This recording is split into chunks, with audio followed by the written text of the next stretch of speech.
This week, a whole new slate of anti-trans bills passed in states across the country. Tennessee and Mississippi both passed bills that ban gender-affirming care for minors. At least 15 more bills attacking trans rights and the rights of lesbian, gay, and bisexual Americans were introduced this week, and 24 more anti-trans bills moved through state legislatures as well. These bills target health care, bathroom access, the ability for trans kids to play sports, ID laws, and same-sex marriage. Now, up until recently, most of the rhetoric coming from conservatives has focused on apparent concern for children, fear that children are rushing into or even being pushed into gender-affirming care. But now, state legislatures are coming for adult health care, too. This week, Oklahoma's House Republicans approved a bill that would prohibit any facility that receives public funds from providing gender-affirming care to anyone of any age. The bill would also block insurance from covering gender-affirming care. A sister bill would make it a felony for any physician in Oklahoma to provide gender-affirming care for anyone younger than 26. Yet another bill in Tennessee would block Medicaid from covering gender-affirming care as well. These bills are an outright attack on the rights of trans Americans, but they also could have terrible physical health consequences as well, as they may force trans people to detransition unsafely if they're unable to access physician care and medication.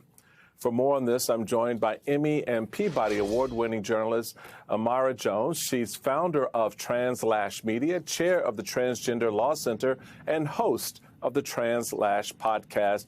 Welcome, Amara. So good to see you. So over the past few weeks, more legislation has been introduced that would prohibit gender-affirming care, as I mentioned, but not only for minors, not just for minors, but for adults as well.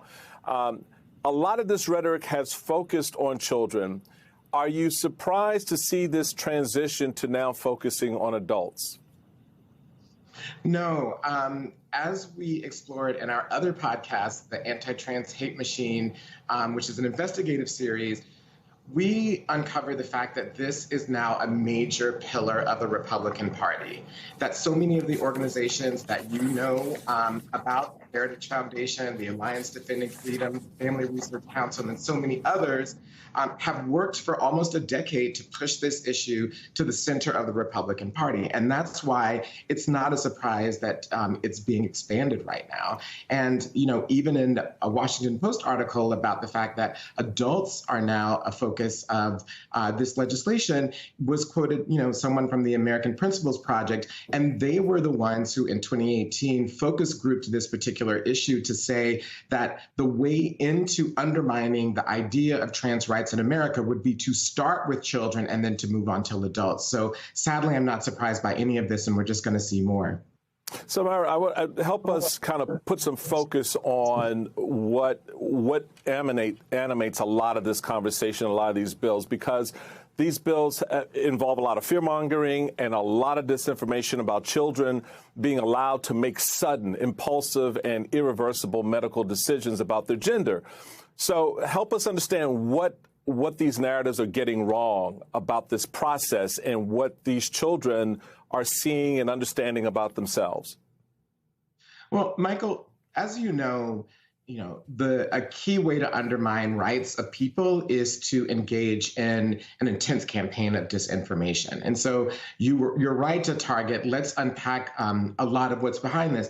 You know, the fact is that by the time a trans child has been able to begin to engage in transition, any type of transition services, any equal access to medical care, most of the any type of interventions are reserved until after 16 and even after 18. And that's according to guidance from the American Medical Association, the American Academy of Pediatrics, the American Psychological Association, the American Endocrine Society. I mean, there are nearly 4 decades of research on the best way for this to happen. And just like in abortion, the fact is that what's happening is that what they want to do is to insert the government in a conversation that is between parents and doctors and therapists and a child. And only when there's a consensus is there a movement towards any type of engagement in these services in the later teenage years at a beginning, and no surgeries until well after that. So, I mean, this is disinformation, and it is disinformation designed to create doubt, and that doubt then it makes way for fear that can be exploited both for religiously, ideological, and political purposes, and that's what's going on here.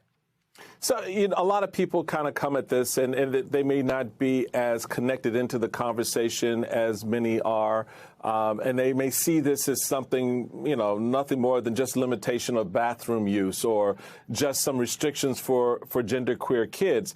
Can you speak about the true impact that these bills are having, not just in terms of access to medical care, but the emotional and mental and developmental sides of this conversation that oftentimes gets lost? So I know that most people don't understand us, but the bottom line is that transness is real. There are 4 decades of research and even longer, ever since recorded history of humankind, we've been recorded, where our brains and our bodies are out of alignment. And what happens through a process of self-discovery and a lot of work and then help from others, including medical professionals, if people choose it, that disalignment gets aligned. And so what will happen and what does happen when that process is disrupted by government or legislators who don't understand us is that suicides increase, that self-harm increases, self-marginalization increases. And we know from experience that in addition to the individual self-harm, that this is harming families. What we're doing through these bills is creating political refugees in the United States, where the parents of trans kids all across the country have to determine where and how they can flee to other places in the United States in order to protect their children. That's the impact of these bills. The impact of these bills is highly harmful personally. It is highly harmful on families, and it is highly harmful to the fabric that holds our communities and our society together. Amara Jones, I appreciate you coming and bringing some knowledge. Thank you so much.